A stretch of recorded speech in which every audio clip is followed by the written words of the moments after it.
Hello, family, and welcome back to the Explore the Extraordinary podcast. My name is Betty Guadagno, and today I am joined by SJ, and I'm super excited for this conversation. My spirit is like bouncing out of my body. SJ and I share a spiritual community, and she's just a really rad chick, and I'm super excited for her willingness to come and serve our community and share about her spiritual journey. So I'm going to toss it right over to you. Thanks so much. Oh my gosh, I love you. I love you so much, beautiful human Betty.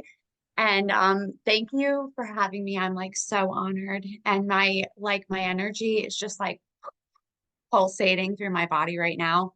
Um, so yeah, it was nice to talk before and kind of like gather some information. So I'm just gonna like go into the flow of pretending there's like lots of humans here and just share a little bit about myself. So, my I think my journey really started at um a moment of having this like deep sense of self-actualization when I was younger. And I'm not really sure along the lines of how old I was, but I know that I was probably at least 5 or 6. And I really felt like so separated from all other humans. It was like I was so acutely aware that there was just this lack and inability to express myself and connect. And it wasn't to myself or the universe or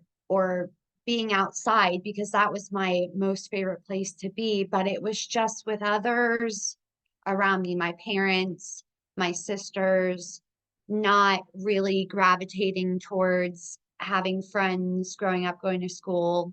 And it was a gnawing pain. And really not knowing, but knowing now from a lot of experience and self-awareness I have from doing work on myself and, going through journey of journaling and step work and everything like that, I really have come to understand that it's fear. And in a lot of ways, humans that I listen to and I aspire to, you know, understand what they understand, even though the soul always knows. I believe the soul always knows. And I really just breathe into that knowing. But the fear aspect is like what ruled my body my entire life growing up. And, you know, using chemical substances to be in avoidant behavior was my go-to. And, in the beginning, it was like using certain substances actually I thought was helping me on my journey. And I was meeting all these, uh, remaining anonymous is it, it's never a coincidence. And, but it didn't stay this trippy, you know, watermelon festival, Burning Man type of experience because that wasn't even enough for me. It's like I can never be okay with enough. And what it morphed into was lower power really taking over and some substances had come into my life and it just completely drained me of all connection to anything outside of myself, and I was just tethered to lower power. So coming out of that and coupled with, I think, definitely spiritual experiences I've had because, I have been in circles of humans where, we're chanting these certain things and we're, in these certain postures, and I'm practicing being a human being, like with all these other human beings that are doing these certain things. And I'm trying to be on a journey of self-discovery and picking up what I think works, and maybe it doesn't work and I have to drop it. And, but mixing in this like this real lower power that had gripped me. It was like I lost all that beauty and the ability to really connect with myself and the universe, and even those spiritual experiences that I did have. um you know, it was lost. It was, I was completely broken. And in September of 2016 was my, what I definitely believe to be another life, because I know that I have lived lives even inside of this meat suit that I'm in.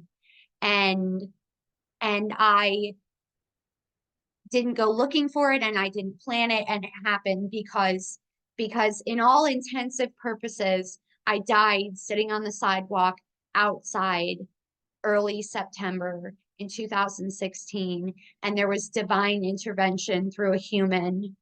And I do believe, and I think for a lot of humans in my life believe that energy is channeled through humans. And so he came into, my life and just completely pulled me out of it and introduced me to, a fellowship of humans that just like gave me the ability to wipe an area clean in my life.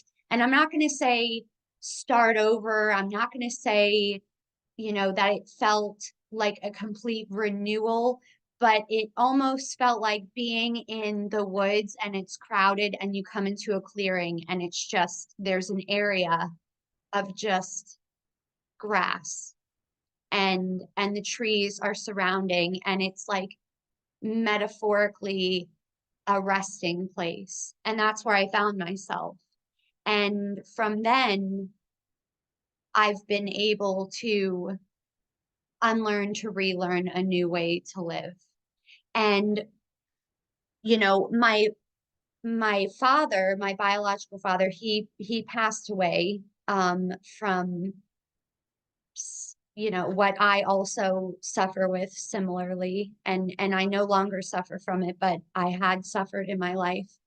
And I really truly believe that I knew he was going to die Christmas of 2014.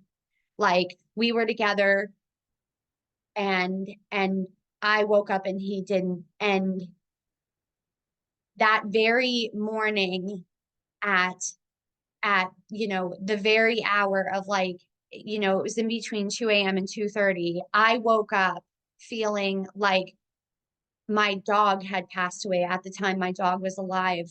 And I really believe that there was a connection between my dog and my dad at the time. And what had happened was I went downstairs into my parents' bedroom to go see if the dog was okay.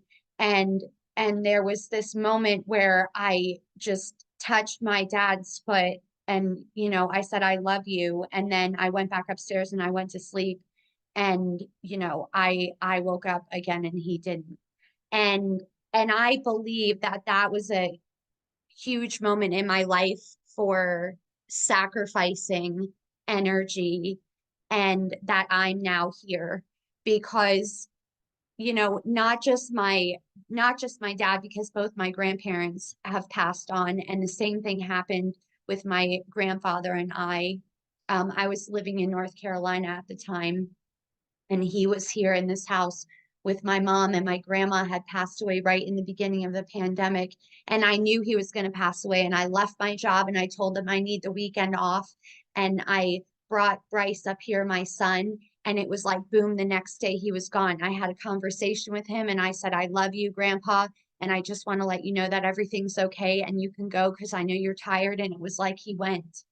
And and their energy has always been around me. And I'll kind of wrap it up here, but like the so many experiences I've had, but probably one of the most profound connections I've had with my father was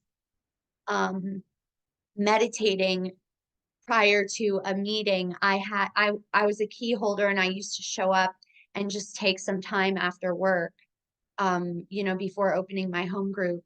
and making the coffee and everything or whatever. But I was laying on a blanket on the gravel, and it was summertime and it was beautiful, and birds were singing, and I was just looking at the sky, and it was so blue. And I really meditate a lot with my eyes open. I know a lot of humans don't, but like for me, I just like really go into my resting, like, right here. And, they say it's your third eye in between, the middle of your forehead. And, from what I couldn't see, like a butterfly had just flown right over my body, like so close and so slow that I could like feel the wind from the wings of this butterfly. And it was like in that moment, my whole body was just, I could hear and feel my heartbeat, like it brings like, emotions to the surface because, in that moment of just feeling so alive, and I think that humans like, there's that sense of like, why are we here? And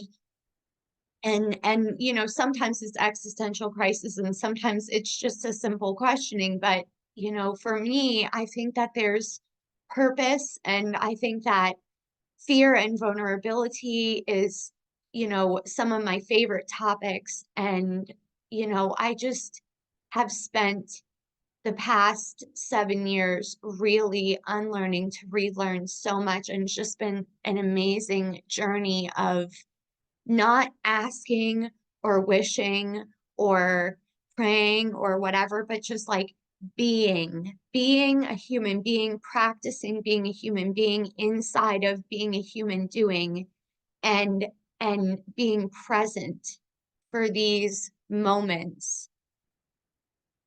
And if I had documented all of them, it would be ridiculous the amount of stuff I would have.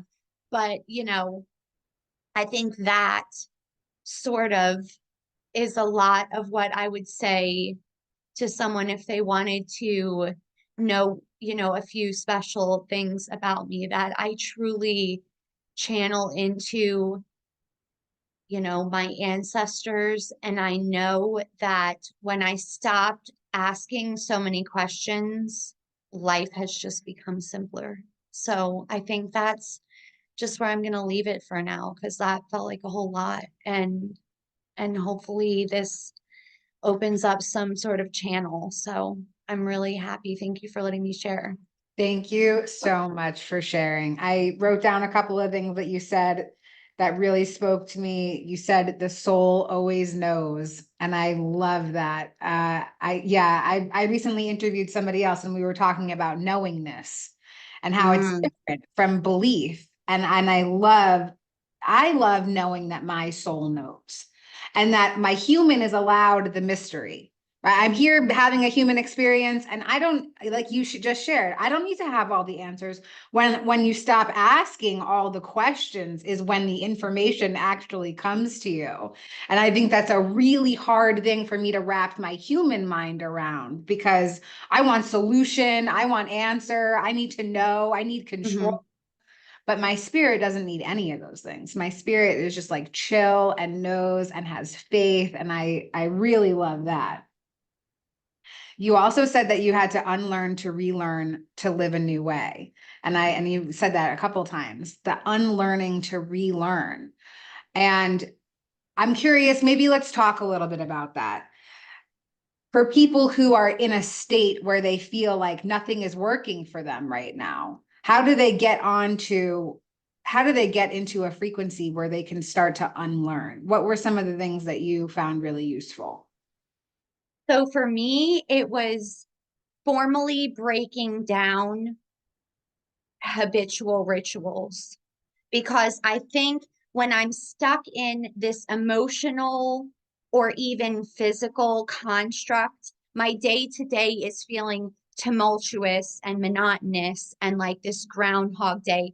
And I've been through situational depression and anxiety. I am definitely a human that, like, I advocate for health, mind, body, spirit. And so I understand that it isn't like, oh, it isn't just so easy. Well, I understand that because there's, every human has their own variables in the equation. But for me, it was really breaking down, what am I doing that isn't working? Because if I'm going to keep doing the same patterns, and I mean, even just like, what am I eating? What am I listening to? What am I drinking? Who are like the 5 humans I talk to the most? Because I'm a huge believer of, you are what you eat, you are what you surround yourself. And there's and when I discovered this falling down the rabbit hole of the Google, that's what I call it, um, that the human has 50 to 70,000 thoughts a day, and almost all of them are repetitive. When I found that out, my brain exploded. I should have brought the source to where I actually read that, and I can later on to put it in the notes or something. It exploded, because that to me is habitual ritual, that I am so repetitive in nature that it's constantly just recycling the same, probably bad thoughts. I mean, let's be for real. I'll talk about me, but like, I can get so caught up in the negative and the negative and the negative that I'm just like a ball of energy that's negative. So I had to like literally cleanse myself of everything, and not so much separate myself from the human race, but yeah, I had to go into like, I have to change everything. And how that may look for you or another human is going to be very personal. But, I really had to sever everything, and start very, very small, very simple and very small. So, yeah. I really like that. Are there certain spiritual teachers that really resonate for you? Did you find anybody on your journey that you thought, okay, like you read their book or you heard their podcast and you were like, this person has really helped me? Oh, yeah. So, I mean, drink the absolute Kool-Aid of Ram Dass. Like, I would drink his sweat. um, Pema Trojan, Eckhart Tolle, Jack Cornfield. There is a platform I use, which I buy and purchase audio recordings. It's called Sounds True, and you can have an app. So I'm pretty sure you could search it like soundstrue.com, and you can have an app, and they have actually a whole community that they expanded on the app. Now you can pay a monthly subscription to have access to a lot, maybe even teachers that could help guide you, like a sponsorship type of thing. But I pretty much just have the free aspect of it, and I buy what I like as far as audios. But there's also a podcast for another teaching that I've recently been getting into the past couple of years, Kabbalah. And for those that aren't familiar, it is the spiritual aspect of Judaism. So it couples with the Hebrew calendar. And, no, you don't have to be a practicing Jew to be into Kabbalah. I think it's like anything you can, be interested in, fall down the rabbit hole. But, it's been extremely eye-opening. And we,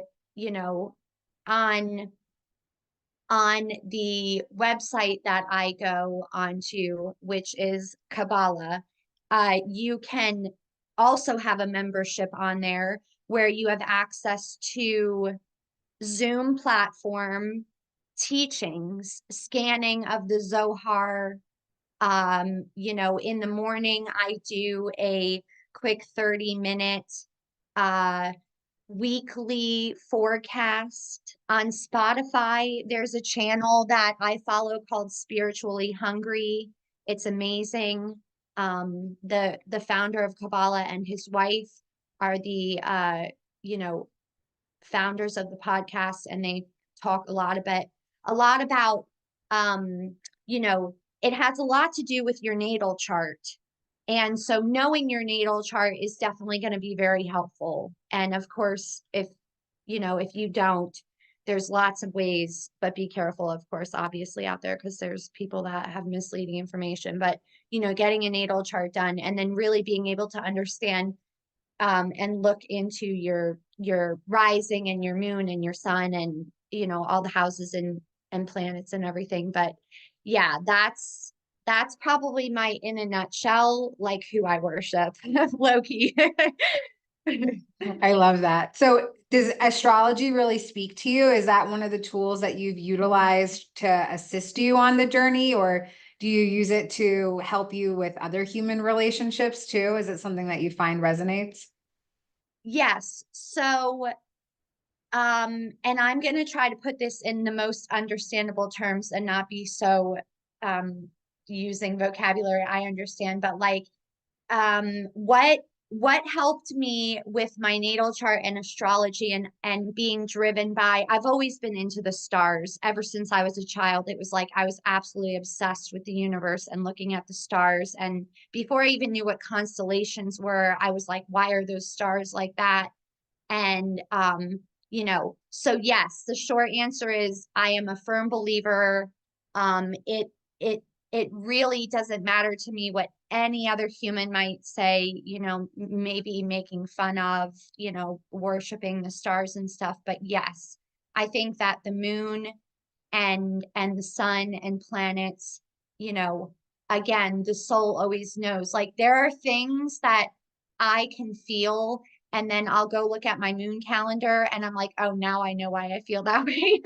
Like without even remembering what phase the moon is in, I'm like, oh, I feel something inside of me. So it's been a wealth of knowledge to understand and study my natal chart. But what I was going to say back to my first thought is nothing is definitively this is you 100%. Like I'm a sun sign Scorpio, Aquarius rising in my Pisces, I have a moon Pisces. And as soon as I say I'm a sun sign Scorpio, everybody's like, oh, you're a, BITCH. I don't know if we can cuss on here.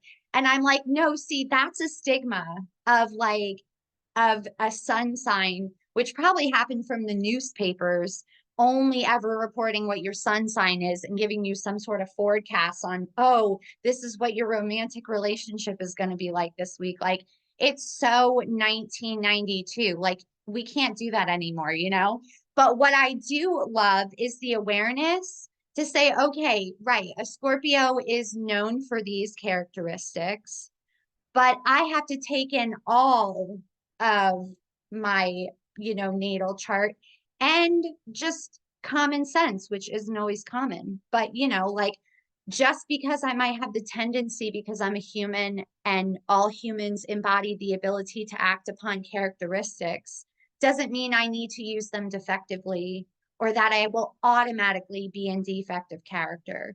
Like you and I are very familiar with the ability to, yes, I can, I'm in this meat suit and my thinking mind embodies the fact to be a petty BITCH, but it doesn't mean I'm going to be just because the thought runs through my head or I'm, emotional or I'm in fear, which I was listening to a YouTube video all morning this morning. Ram Dass was talking about fear and emotions. And I love where he explains about the polarity of, the root of fear really coming from like awareness and just acting upon it without, and being in one versus the other and it being like paradoxical. And so, yes, I love it. I've studied my natal chart. I'm still studying my natal chart. Do I like doing others? Yes, because it's fun. And now I've, learned how to actually properly do it. And it's like enthralling because it's fun to help others.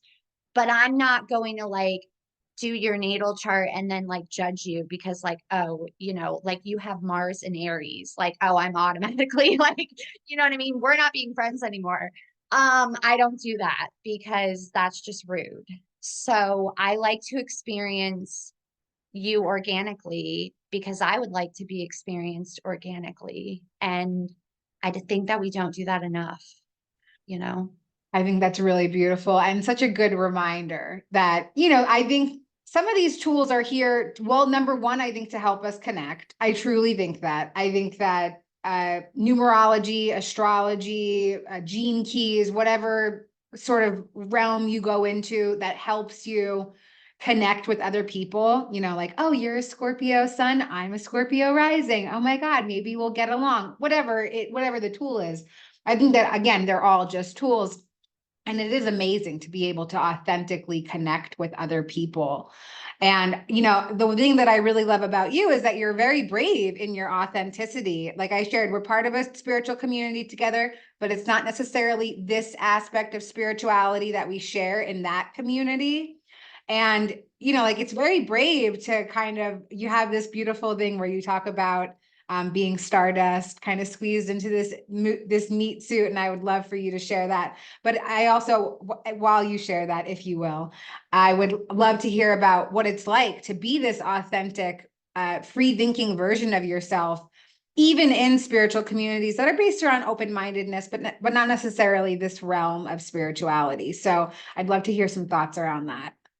Oh, wow. Oh my gosh. That's like such a deep question. Okay. So yes, Betty is well aware of that. I really, really, oh my gosh, like I am so 100% driven by the fact that I am stardust held together by gravity in this meat suit.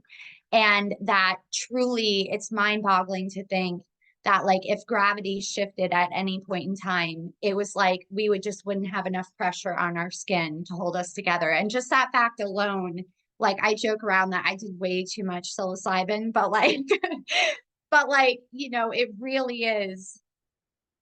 um it really is just this beautiful symbiotic relationship I have with thinking mind and consciousness, which is another thing that I've been looking into. But we're going to stay on vulnerability and the topic of like authenticity, which I forgot to mention, and I will give all credit to anything that I may say for this topic will be my teacher, I just absolutely love her so much. Brene Brown has been studying shame and vulnerability in females and males, I think going on now for probably 2 decades already, because it's been since the 90s. And I worship what she talks about she actually has on Sounds True, I believe it's Rising Strong is the name of one of her like podcasts that she does. And I'm not sure how much it is, but I definitely know it's on there. And I had discovered it. Rising Strong is a spiritual practice, Brene Brown. And I discovered it and I listened to it and I completely fell down like this amazing Alice in Wonderland, like deep hole of connecting with who I am. I don't even know. I had 2 months clean, I think. And I can't even believe that I didn't really discover that sooner. I knew about Brene Brown, but like, of course, when you're doing other things, it's taking all of your time. And I got away from a lot of what I really loved. And so she blew my cranium. And, she was talking about, and she talks about, you know, standing in the middle of the arena. And the analogy is really like when you are, whether it's day to day or whether it's a happening that's happening, being in the middle and all the onlookers are outside, maybe your family, maybe your friends, maybe community of humans that you're a part of, which, we're a part of. And yes, I think I try to give humans the benefit of the doubt, especially in the community that, that I'm a part of, that we try to live our best to not judge and be open-minded and be honest and be willing. Do I feel like that is felt? Yes, because the glass is half full, but it's difficult. It's difficult. Like, I am not going to sit here, even in a place where, when I first woke up this morning, I was thinking about, what am I bringing to the table? What,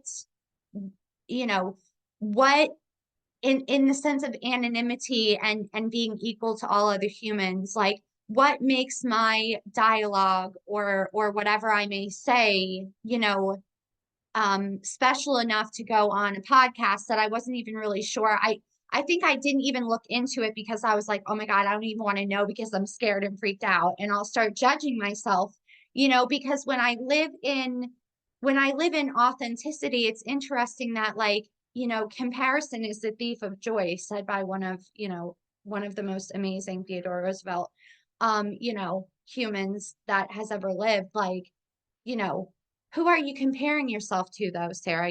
Like Galileo? I mean, which I am not, but like, but I was like, wait a minute, this is exactly what you're good at, Sarah. This is exactly what you're good at talking about, though, because I think what makes, when I hear another human talking about like actual real life stuff, and they're like talking about going through all this gyration of like being nervous and thinking about like, oh, you know, I was talking to my friend and I was like, oh my God, my reverse ego is coming out, where I just feel like the gum on the bottom of somebody else's shoe, which then I laughed and I said, I swear I've coined that phrase. And if any other human uses it, I will throw punch them. Like, like, and then I was talking to myself, even though I was talking to him, but he wasn't talking. He was just letting me go. And he said, yeah, but I think that, you're being a little humble because you are interesting. And I said, well, I don't really know what I'm interesting. I think I just go and I go on these tangents, and I'm really like just talking out loud.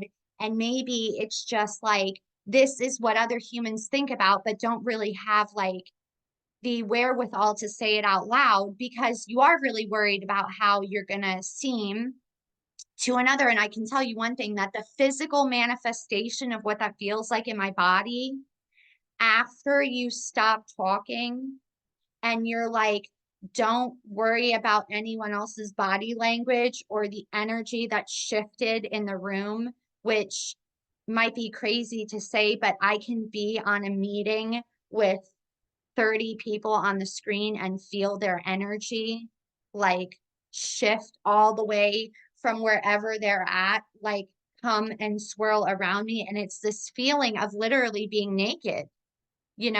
It's like you're naked with clothes on, and how quick my mind will go to looking for validation or yay, or praise, or some sort. And what has saved me is that really hasn't gone away. And it might seem like to others in my life that see me, because how you see me, you see me, is not really what I'm experiencing myself. And I'm not any better at having that go away. What I'm better at is the latter half, not needing the validation, not needing the praise, not needing the, I identify with you. I don't even need that anymore. I've gone to a place where I just like, it wouldn't matter if everybody in the room said, I don't understand a thing you just said, Sarah. I'd be like, that's fine. I did. Like, I really did.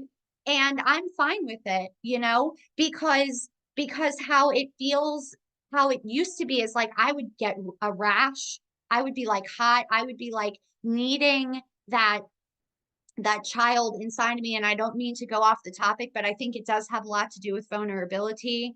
And Ram Dass was talking about it in the podcast or the episode I was listening to, about how from a very young age, I'm going to say that I believe that we don't mean to, but society has built children to yearn from such a young age that they need a reward for behavior.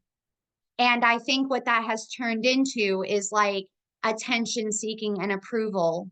Like you get good grades and you get praises, but it's like it shouldn't be about the grades and the praise. It's really just, about practicing being a good human being. Like my son's 10 years old. I've been in recovery since he was 3, so he's pretty much grown up in the rooms. And what I teach him about himself is like, and this definitely has to do with being authentic and being vulnerable and showing up for yourself, like despite what every other human is doing. Like I teach him that the number one important thing is to truly know that if he is happy with himself, and that he is loving and caring and kind and tries to practice to the best of his ability, pause, pray, and proceed, and respond instead of react, which is a practice, a spiritual exercise that I, on 1,000 times a day, have to practice, that I will line up to my higher self, which is truly shedding what I think that you think that I am, that I think that I need to be. And I live in knowing that what I think about myself doesn't need to match up or be compared to what I think that you're thinking that I am. And that is something I only learned and truly, truly internalized this year, turning 35, having a 10-year-old, looking at my life like, wow, you are a human and you are a parent. And I'm looking at my parents differently. And I am like, my mind just keeps getting blown on how this is just a spiritual practice. This is an exercise. I wake up with the same untreated dis-ease I've had my entire life. And maybe your disease is gambling, or your disease is attention seeking approval behavior, or your disease is codependency, putting your feelings underneath everybody else's feelings for approval and affection and desire and sexual attraction. And maybe your disease is food and you're stuffing yourself and filling the void and you can't stop, and obsession and compulsion. And it's like, you're not living your authentic life. And it's like, I recently quit nicotine and caffeine. I have 11 days and 6 months free, and I have never been so free in my life. I believe that showing up for myself, living my authentic life, because I know that like what controls my mood and what severs my connection to my higher self, which I believe is inside me and outside, will take me away from living a happy, joyous, and free life. So yeah, I think that was a lot. I don't even know what I said. I left my body for a second. I love it. Wow. Yeah, you did just say so much. I have so many things that I want to say back to it, but I really identify, sorry to like do exactly what you're like, I don't need this anymore, but I do identify. I identify with so much of what you're saying. And I think that this is part of the human condition. It's part of that unlearning to relearn. And the only way to unlearn something is to be aware. Like I have to be aware of my self-seeking, of my need for validation. And I think that exactly the way that I just felt while you were speaking, because you were in your most authentic self, sharing, pieces of yourself that are less than attractive, owning them and saying like, this is my journey, this is who I am.